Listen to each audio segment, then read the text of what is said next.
Hello, my name's Christian Ventura, and my heart's beating kind of fast. I'm pretty nervous to make this because I think this video is probably the most important thing I can do in my life. I want to talk to you about the world. There is something that I call the world's most obvious problem. It's that if no one asked to be alive, why do we have to pay to be here? Now, life has the potential to be amazing, but we had no choice, and yet we have to pay rent. Even if we have no choice but to pay to survive, we still need to know what we deserve. And we deserve a roof.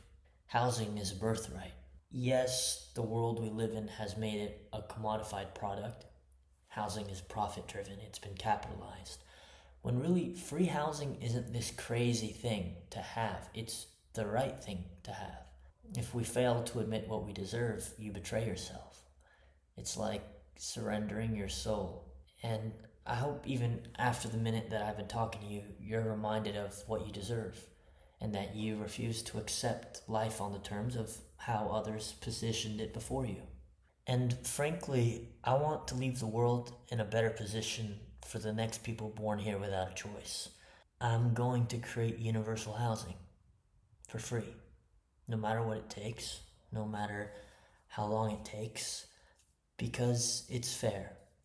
And you might be thinking, well, just because something's fair doesn't make it possible. And to that I say, just because something's hard to do doesn't mean you shouldn't start. I like to think of the world before the 19th century. You weren't allowed to learn. Free education at that time was reserved for wealthy families who could afford tutors in school. And whenever they said, wait, shouldn't the right to learn be accessible to everyone? Society said, no, that costs too much. And the middle class were supposed to work on farms. That's how the world was seen to them, so there were economic concerns. And then class division, because people said free education would disrupt the hierarchy of life. And then there was cultural opposition, like parents believing that education was unnecessary because it has little to do with manual labor. And look at us now. Free education is accepted as a foundational human right. But history proves that what we now consider normal was once radical. There was opposition. People were hesitant. And there's a whole timeline of humanity standing up for itself, refusing injustice. Women's right to vote, slavery, civil rights, and back to education, it took certain individuals to really champion that cause, no matter how it disrupts the world. And it took certain people to say, I don't care the economic repercussions of this, nor class division, or the cultural norms. Kids need to learn how to read, and it doesn't matter how hard it is or how late we are. Education's a birthright. And guys, honestly, housing's simply no different. And so where do we go from here? What's the plan? Well, Colonel, I'm glad you asked. We start with a building, and we buy a building and invite people to live in it. All people. Individuals, families, middle class, poor, because universal housing means universal housing. This isn't a homeless shelter that helps those in need. We have those already. We have low-cost housing, affordable rent programs, but human beings don't deserve low cost. We deserve no cost. And so once we build that first residence, we achieved our vision. That would be a home for more than 50 people that are finally given what they always deserved and the generations after them. And after you build the first, you build the second, and then the third, and you keep going. And one day, far into the future, we will accept housing as a right. Let me be clear. We're not giving people Lamborghinis or Rolex watches. They're not living in penthouses. This is a bed. It's a unit with plumbing, electricity, a place to cook, and a bathroom. It's not about luxury, it's about fairness and not fighting for basic survival. Initially, people always argue, why do the homeless get free rooms when I have to work hard every day just to barely afford to be in mine? Well, brother, this is for you. There is no target audience. It's for everyone. You can work hard to buy yourself a nice watch or the newest phone, that's fine. We're gonna put a roof over your head. The same way I'll do it for the man who sleeps under bridges. Why? Because it's fair. Now, when I say this, at first you go, Yeah, that sounds like a good idea. Whoa. Actually, wait, this is crazy. This is insane. This can't be done. What are you talking? This is the world we live in. So I think the best way to go about this is let me just role play a few major arguments and then counter them. You can't just give people free homes. Well, if I purchase a property and don't charge tenants to live there, I just did. Because I'm not a landlord trying to make profit or an investor seeking a return. I'm a person trying to address the world's most obvious problem. Life is about effort. Things cost money. Paying for a place to live is just a part of society. That's the world we live in. Just because you live in the world doesn't make the world you live in right. What's accepted doesn't imply that it's correct.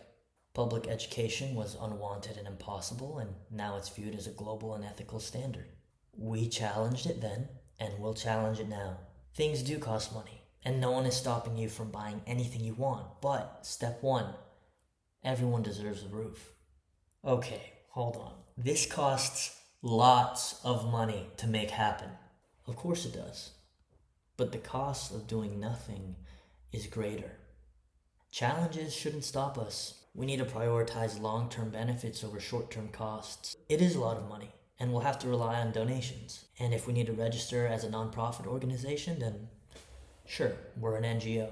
Personally, it doesn't matter the title. It's bigger than the title, and it's bigger than just about building homes. It's a global awareness. It's a worldwide agreement that housing is a birthright.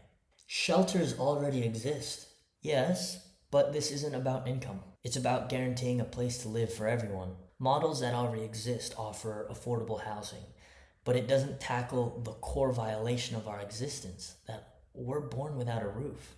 Giving people a free place to live will make them lazy. A basic right doesn't need to be earned. Lazy, productive, whatever you are, the larger issue isn't what housing does to you. It's ensuring that you get housing in the first place. Okay, I know that universal housing is the right thing to do. I just don't know how you're going to do it. Well, one day at a time. I'm in my 20s, and this is the age where you really start to get selfish.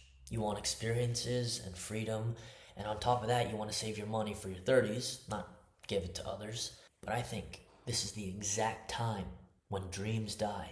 Now, when you're young enough that you have the energy to do, but just old enough to want to look out for yourself.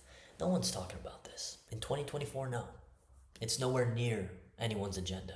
Our current conversations are Diddy, AI, space exploration, Haktua. Building homes at no profit is the kind of idea you actually physically laugh at, but it's so possible. At least the first few. It's enough to know that despite a broken world, it still cares, and you don't want anything in return to help others. That's the kind of world I'd like to know exists. These are some approximate prices of what our first building in California would look like. We're looking at $1 million, and this is Los Angeles County, so I know we can find less expensive properties with even more units if we look elsewhere. This can house double the people in Arizona, and I thought, okay, let's play. What are our other options? What if you buy land and order a dozen boxable tiny homes? And I came across an argument on the comment section of this YouTube video.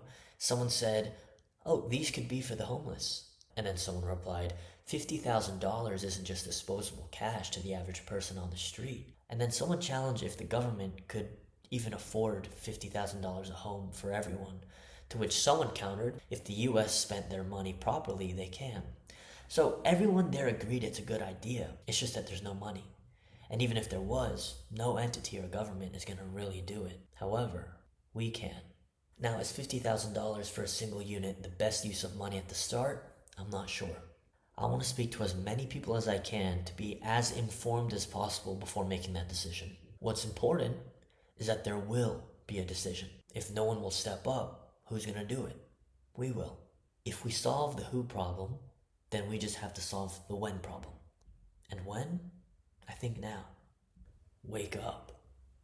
We are living in an online culture obsessed with motivational content. But I refuse to be stuck in self-development. Men my age are taught to buy Bitcoin and go to the gym. Which, I support a healthy body, but all that strength for what? All the reading for what? A sharp mind for who? There's nothing to serve. We're soldiers without a battle to fight. We can listen to podcasts, but personally, I've heard enough social theories. Like, not another guy with a microphone talking about a different guy with a microphone. And I get they're trying to save us, but there's no idea out there strong enough to escape this hole. You have to climb out of it. Enough talk. I'm turning it off. Let's move. Let's act. Let's get to work. And I see the irony of sounding motivational when trying to end this cycle of motivation, but I mean, come on. Someone's got to say it. That's what this YouTube channel's for. I'm going to take you with me on this journey to achieving this, and I'm going to show you every problem we face and all the solutions we come up with. Because I think anyone in any part of the world can be a part of this. And the only way this will be done is by being relentless. So, buckle up. It's going to be a ride. Thank you so much for watching this first episode, and I'll see you later.